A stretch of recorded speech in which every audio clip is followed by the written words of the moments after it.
Do you ever define a table and realize a few months later you might have made it wrong? Maybe you were trying to keep the columns as small as possible and you might have overdone it. Delta has just introduced a type widening which allows you to increase the size of your columns without having to rewrite out the entire table all over again. Your integers can include more bytes, your decimals can have more precisions, your floats can double, and your dates can turn into timestamps. You can turn it on at the table level with these settings, and once you've made your changes to each column, you can either opt to turn it off again or leave it on again for schema evolution with inserts or merges. But if those type groupings made no sense to you, let's do a quick refresher. First of all, we have integers or whole numbers, and they come in flavors of tiny, small, standard, and big. The larger the integer, the larger the range of numbers. Tiny can only have integers between -128 and +127, whereas big has a lot. And type widening allows you to increase the size of these numbers. But that's for whole numbers. What about decimals? Well, again, we have different flavors. We have the type of decimal where we specify how many digits it has, so how long it is, but also how many decimal places it has. So if you defined 6 digits up front but wanted to increase, you could go all the way up to 29 with type widening. We also have a special kind of decimal that's designed to take up less space than the one we had earlier,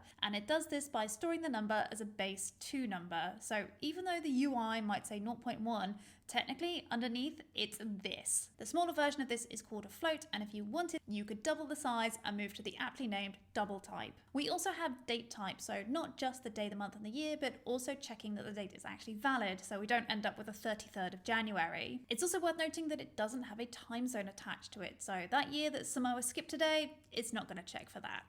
Now, if you wanted to extend it to a timestamp, we can, but as we have no time zone, it is going to be timestamp with no time zone. So that's your computer science lesson for the day, and if you wanted to get started with type widening, you can use this with Databricks runtime of at least 15.2. If you like Databricks and want to see what else is hot in data and AI, follow for more.